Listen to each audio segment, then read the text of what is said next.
This is Chats with Ryan Trainer from Tassie Bushranger and PJ from Addicted to Grow, and welcome.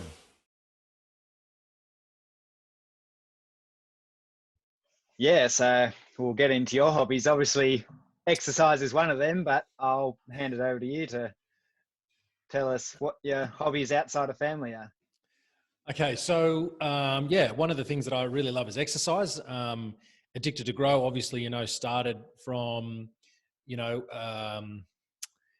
the addiction of growing and getting better, right? So as that grew, it obviously became mental health related as well as physical and financial. But one of my hobbies outside of work is still exercise.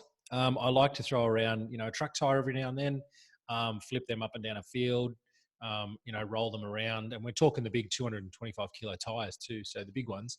Yeah. But one of my other hobbies that I need to really get back into is number one, hiking, as you know, and we're going to go on that big hike, or hopefully the boat. When everything comes back to normal, we'll jump on that boat. I'm willing to throw my guts up for some hours. But hiking, definitely. So yeah, any chance I get to come down to Tassie, mate, and join you for the day or a weekend, I'd love to come down hiking with you. And when I mean hiking, like I really mean, a one man, I carry a one man tent, the little tiny black Hawk one man tent, the little blow up, the little self-inflatable cushions and, the little cookers. So like I really love carrying, 24 kilo pack and going for a good, hike with someone. So I'm going to really appreciate doing that with you. And bike riding. I really love mountain bike riding, and I haven't had the dollars, obviously, at the moment, because it's not a priority. I haven't set the dollars aside to buy a new bike, obviously, because they start around sort of that $3.5 grand mark, and they can get all the way to 10 grand. And right now, obviously, it's just not a priority. But I know that I'll get another one. So, and that money making is all about just, program after program. And obviously, I don't think about it as money. I think about it that if I help people, then the money will come. But yeah, bike riding, because it just gives me a sense of freedom.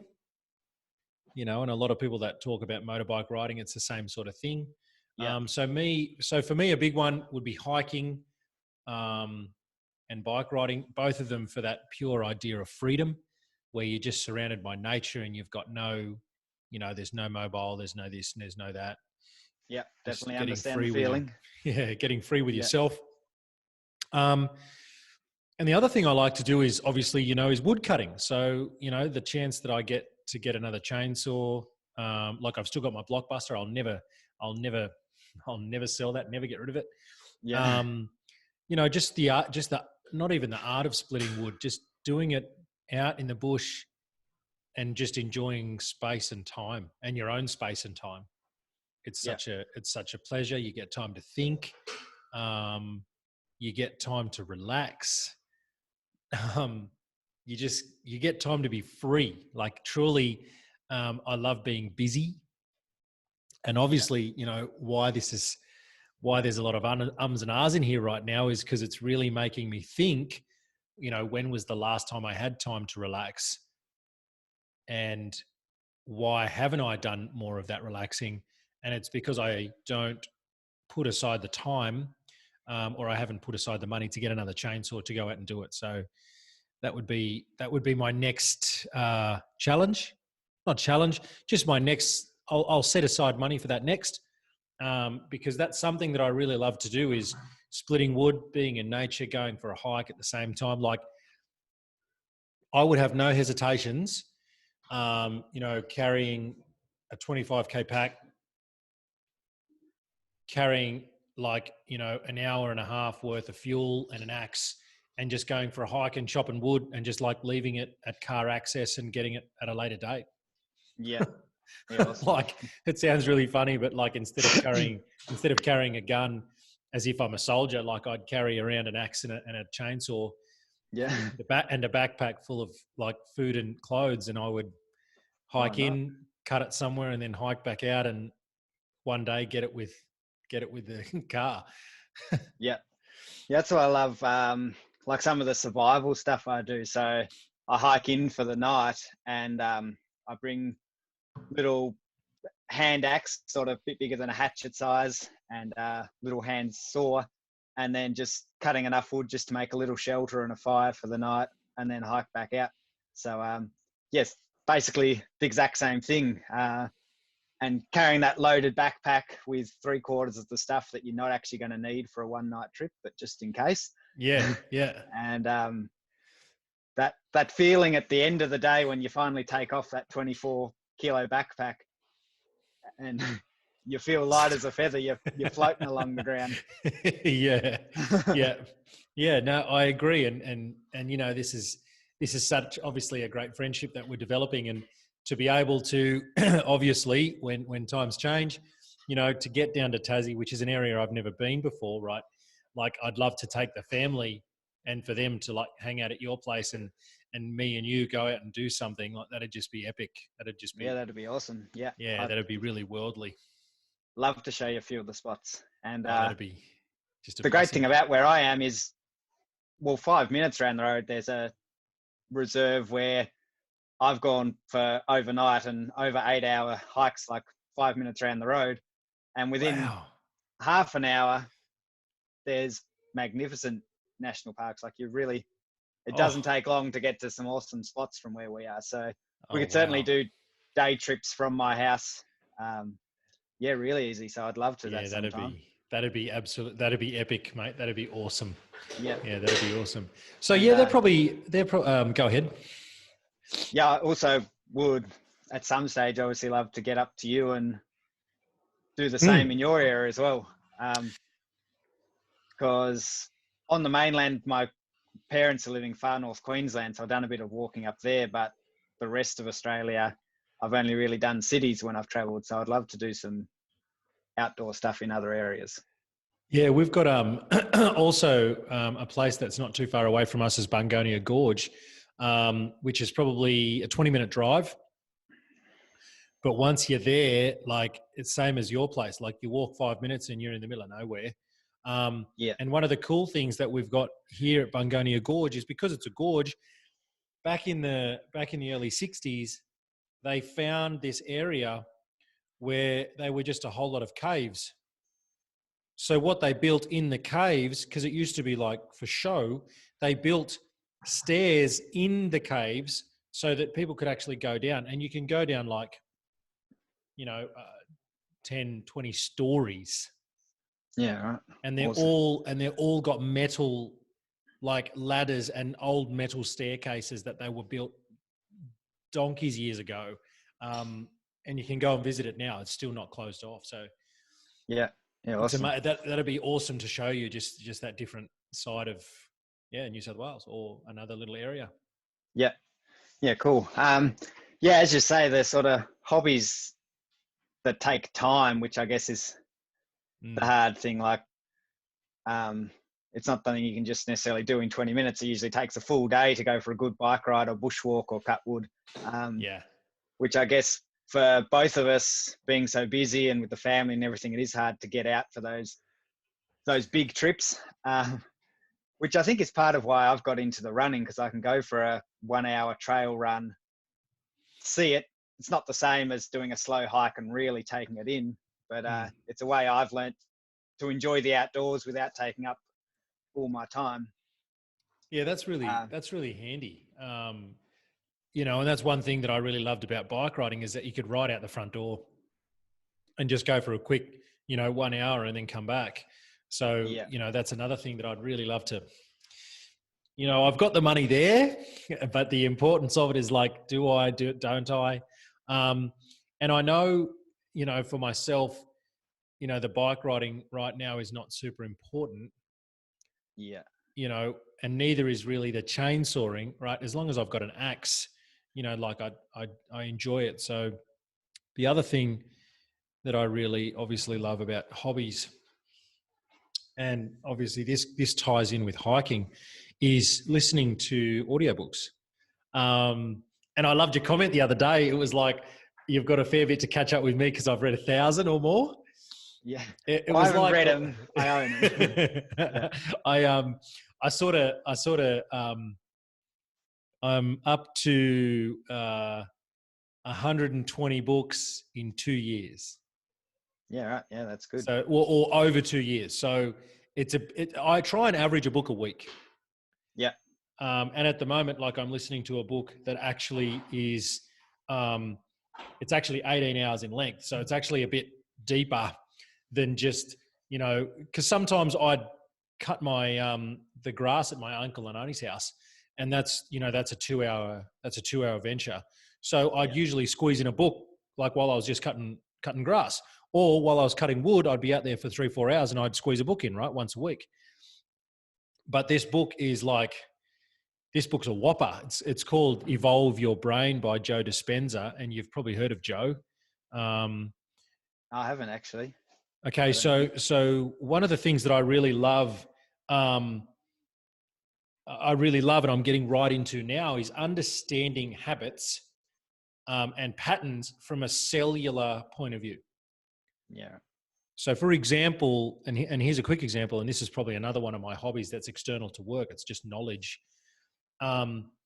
Is if we were to unravel one human DNA, it could connect end to end. So DNA strands end to end. It could reach the sun and back 150 times for one human. Yeah. Right. Yeah. So, the sun is X amount of 150 million kilometers away. Yeah. Right. So if you were to put that into perspective, one person's DNA can go 150 times there and back. Now there's 7.5 billion people on the planet. So once you start working out those kind of DNA numbers in the world, no wonder everyone's different, right? Yeah, that's it. And then when you start understanding it like this, every single time you breathe out, roughly 3 million red blood cells deplenish.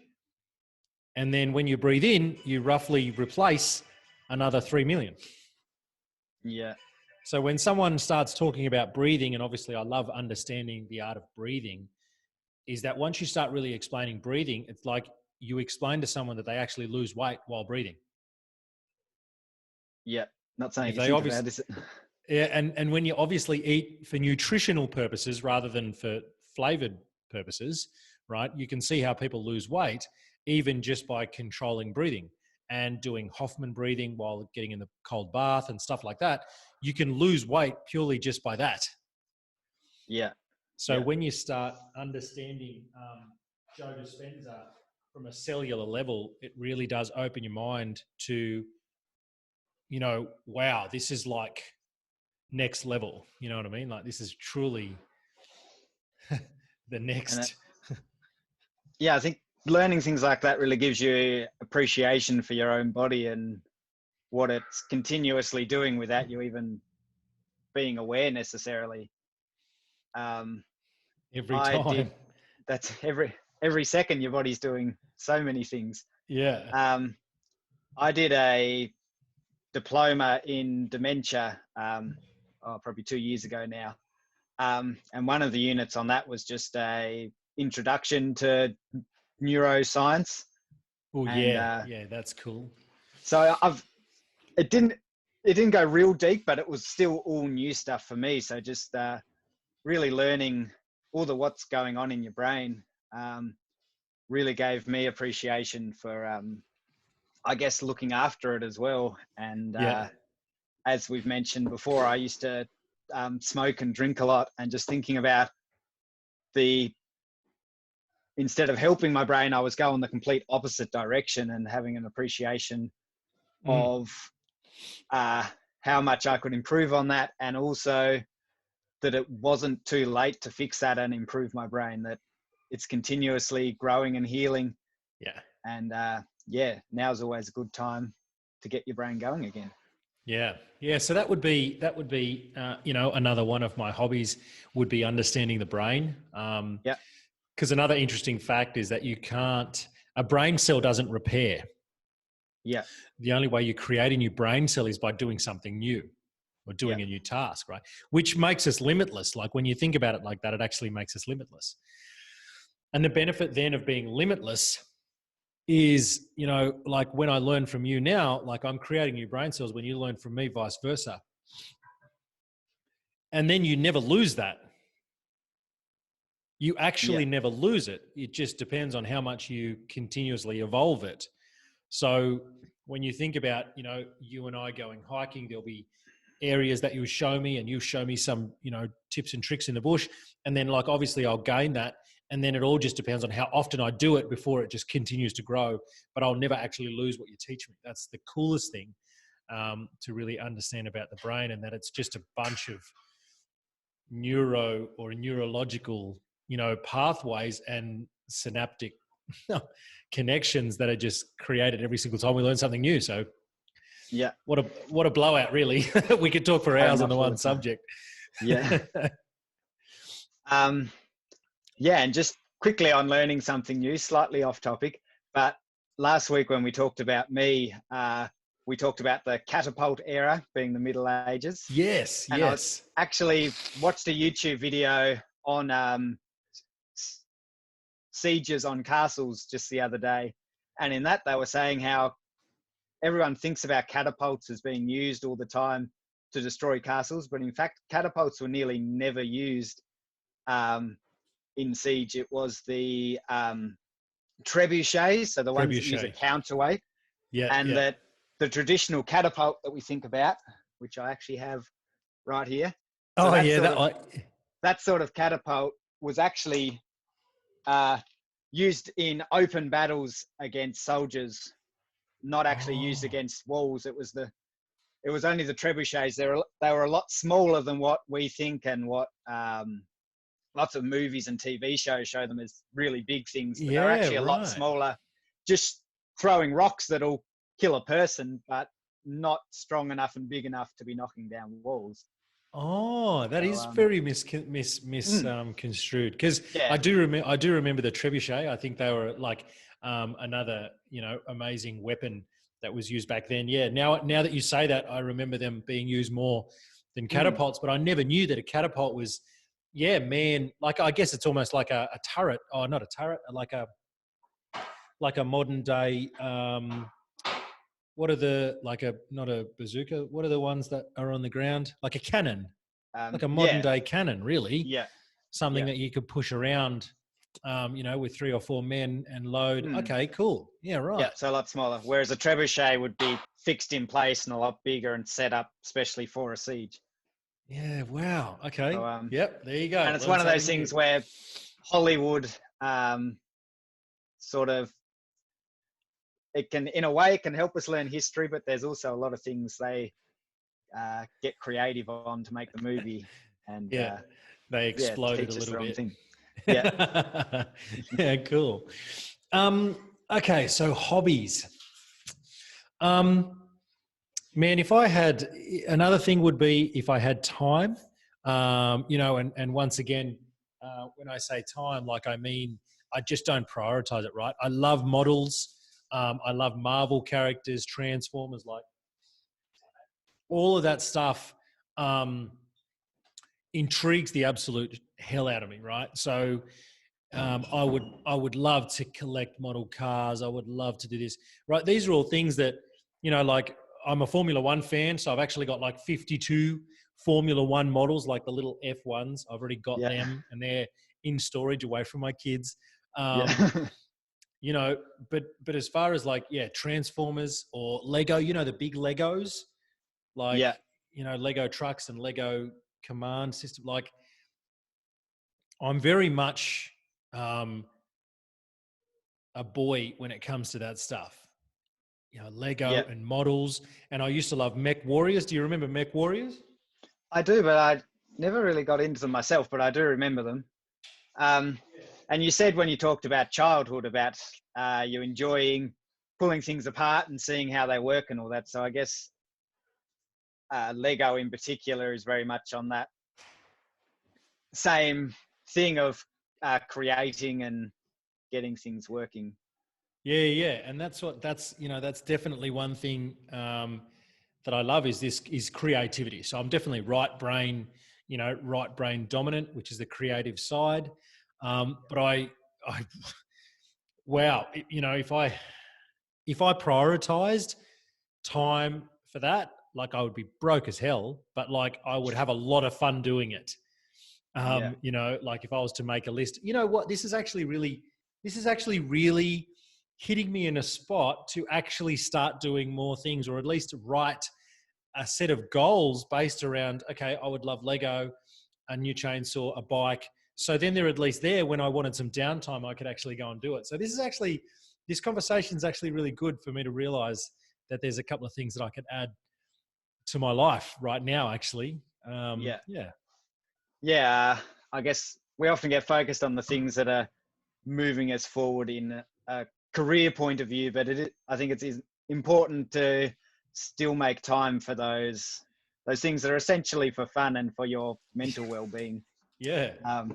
Which, I mean, the hiking and the bike riding and the chainsawing it's fun, it's health, mental and physical health, really. So they're great things to be hitting a trifecta, I guess you could say. Yeah. And I think it's definitely going to be one thing. It's actually definitely going to be one thing I'm going to do. And if I just find, I've got some papers on this, and I'm going to share this with you because I think you'll appreciate this as well.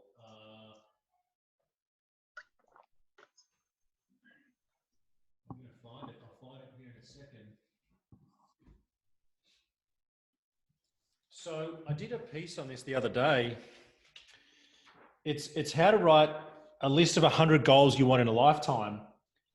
And what you actually do is you write down one topic. So for example, 4 health milestones that you would like to reach in your lifetime.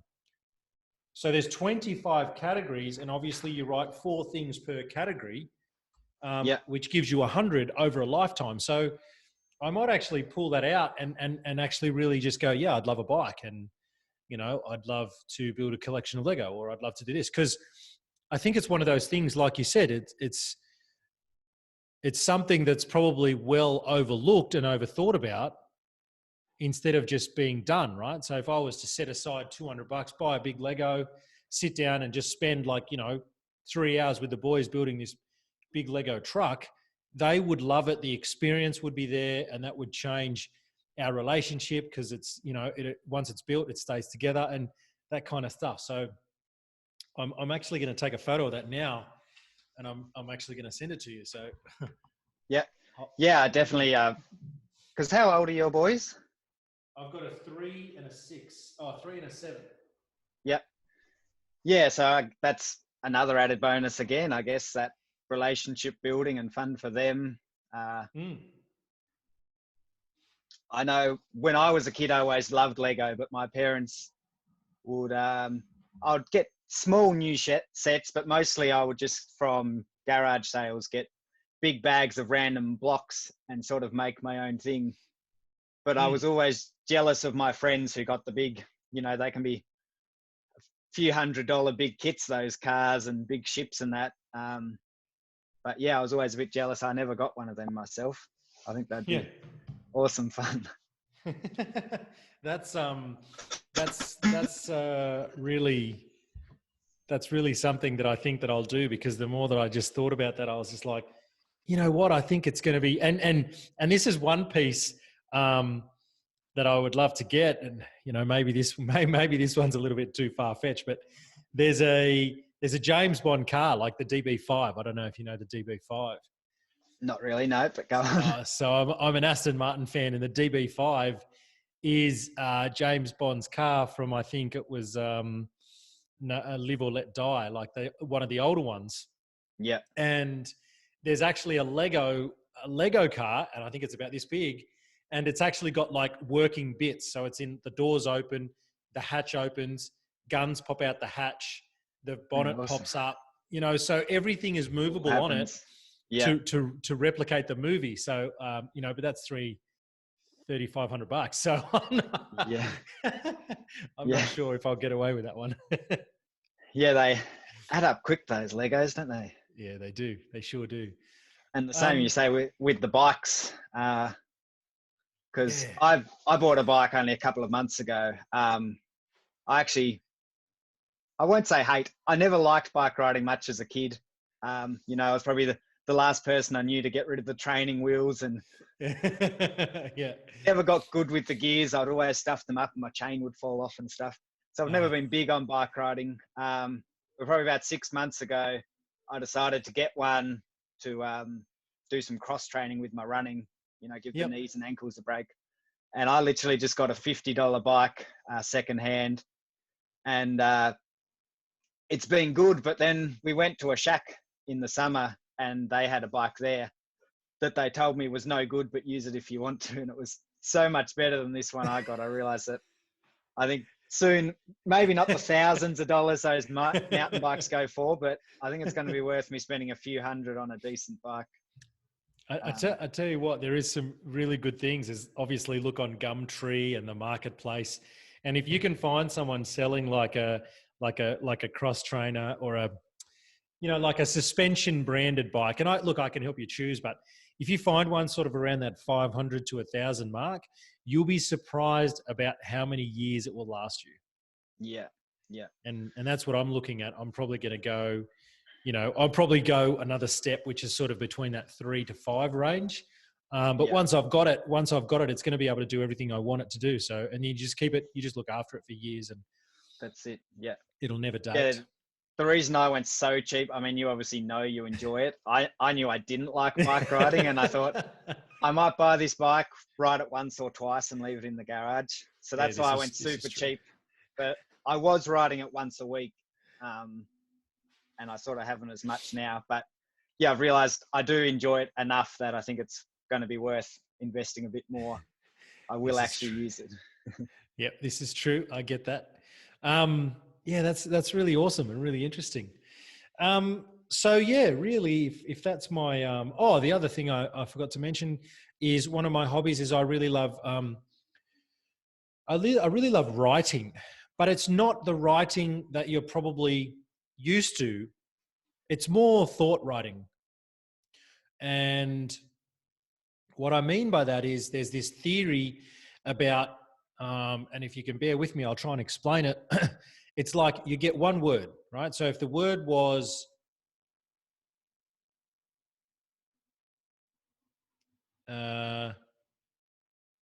let's say the word is productivity. And then from the word productivity, you write a statement. So in other words, the statement could be something along the lines of, it could be the meaning, right? So productivity is the amount of work that can be done by an individual in a certain time frame, right? Productivity. And then what you do from that is you start doing research on the word productivity and productive, productiveness, and then you start getting more meanings that add to the word productivity. Yep. And then from that research, you then go through to stories, and you might find a piece or a story from, back in the days of, I guess even the Vikings, or, with your research, especially that you've got with history, you could talk about how productivity evolved from, one man building this, and then all of a sudden they found a better way to do it. So then their productivity went up. Can you see where I'm going, right? So you start telling stories.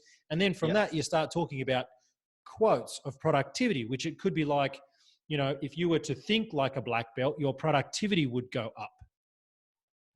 Because then you're thinking like someone else more than just, you're thinking like a black belt. And the reference of a black belt is, or let's say you were to use it like this, instead of thinking like a,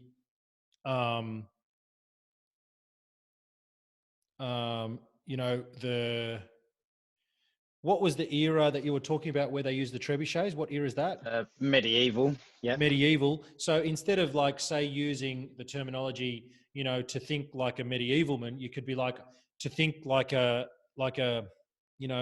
modern warfare.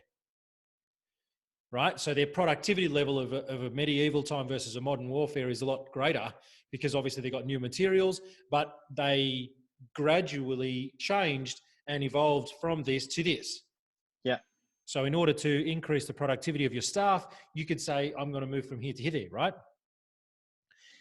And as part of that, so if you're sort of still with me here, right?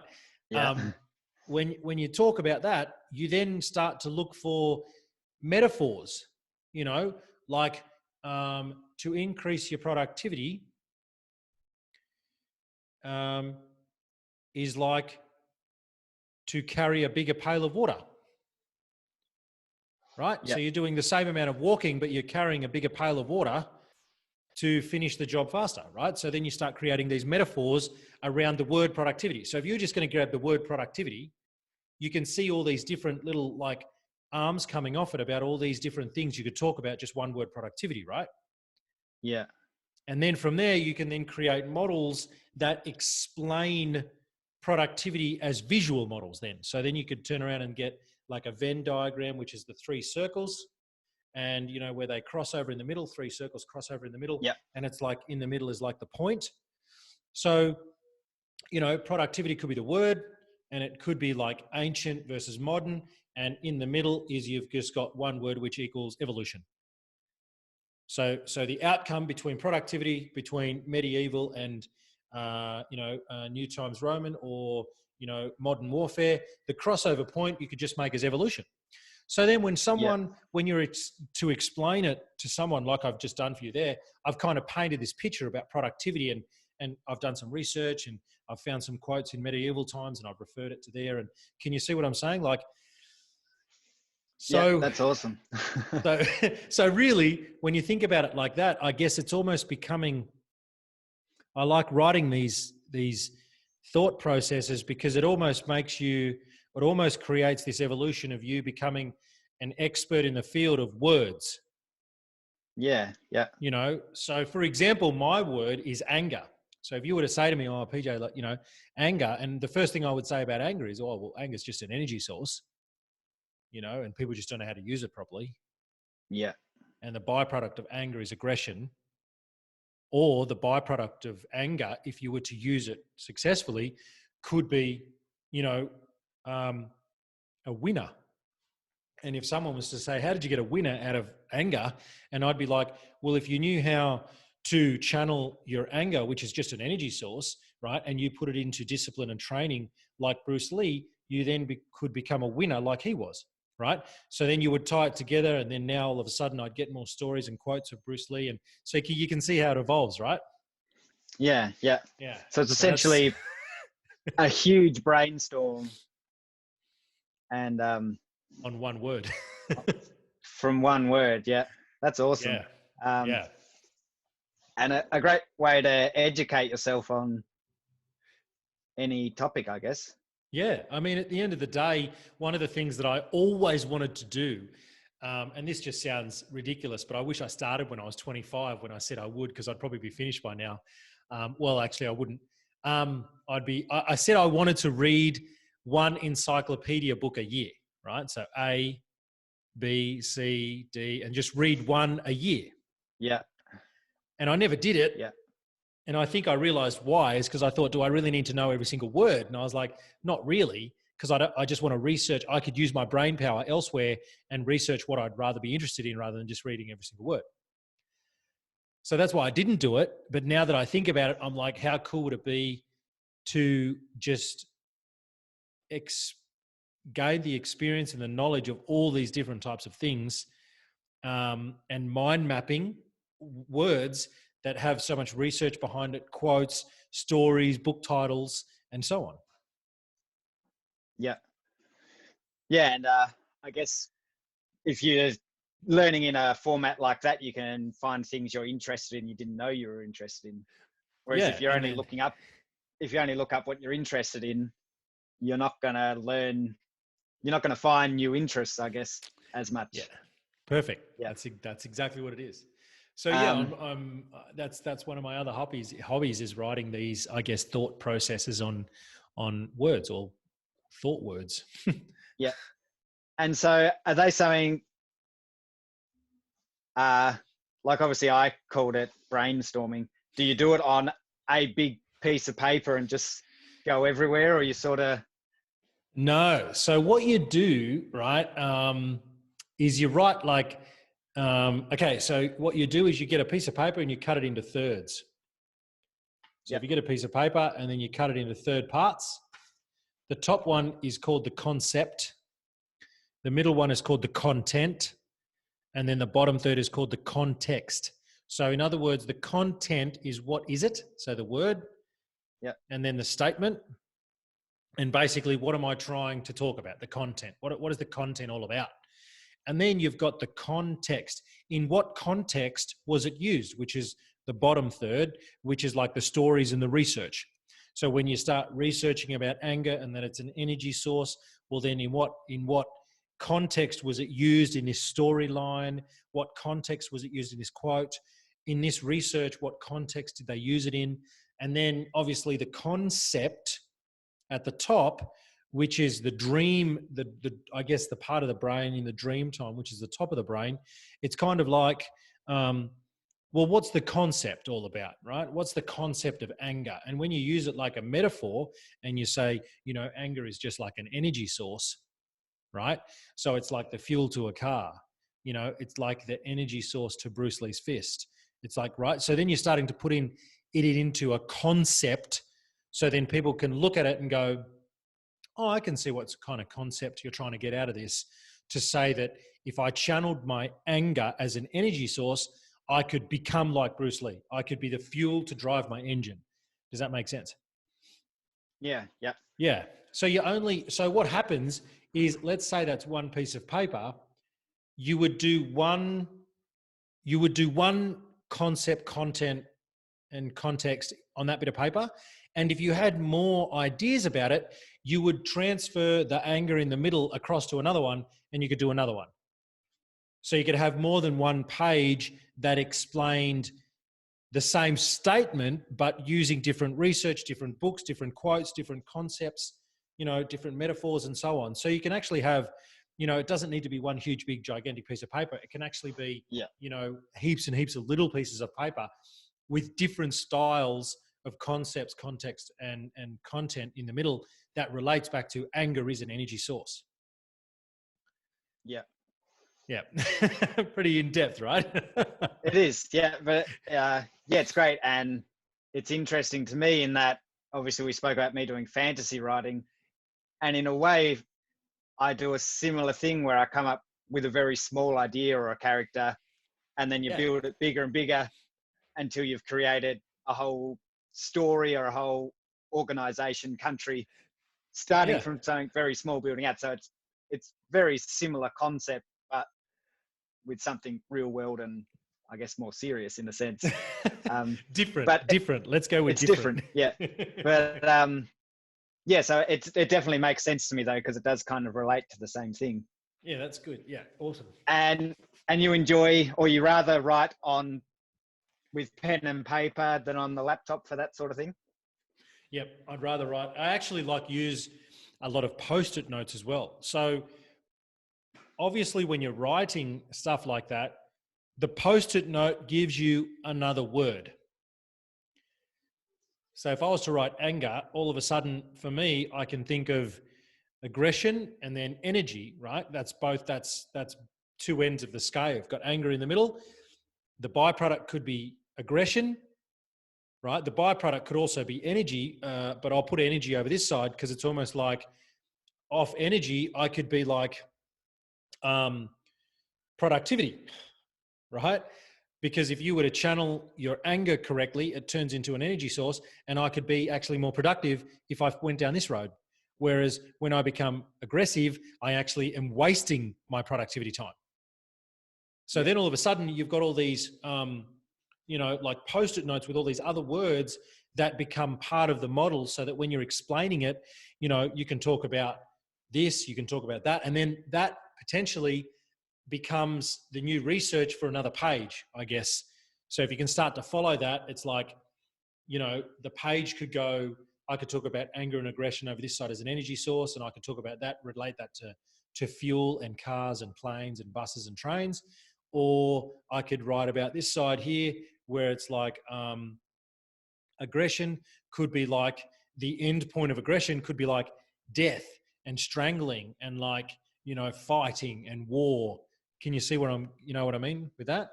Yeah. And they all still relate to energy, but poor use of form of energy. Yeah. Yeah. Hmm. Excuse me. Have you seen the movie Bruce Almighty? Yes. The scene in that when he's trying to organize all the prayers and he goes with Post-it notes and the whole room's covered in. I'm imagining you set up like that with just Post-it notes everywhere. We've got a big, we've got like a park bench as a dinner table, right? So the park bench, it's like a big park bench, and there's like 2 bench seats as the seats. Yep. And if you could imagine, you know, this thing can sit 6 people, right? So it can sit on 3 on each side. So if you could imagine how big this table is, and obviously it's pretty big down the center as well. One day, my wife come home and I had like 52 Post-it notes Yeah. on the bench, and they all I had them all in a place where I knew where they were, and she was just like, "No way, you are not using the kitchen, you are not using the dinner table as your workbench. Yeah. It's to stop now." And I was like, don't touch them, don't touch them. And so it was very precious. In place. Yeah. I've kind of just been told the same thing, which I'm actually currently building a model boat out of paddle pop sticks. Oh, yes. It's about 60 centimeters long, and I'm going to make it 3 different stories, and you can lift each story up to have the different layers of the sail ship. Yep, that's cool. So yeah, that's the little thing I've been working on, but we've probably got a similar size table. You fit 3 down each side. And I started off with a corner, and then I was probably taking up 3/4 of it the other day. And my wife said, "You've got to pack that back into the little corner again," because I'd taken it all over. Yes, I'm feeling you. All right, mate. What do you reckon? You want to wrap Leave this it up? at that. Yeah. Yep.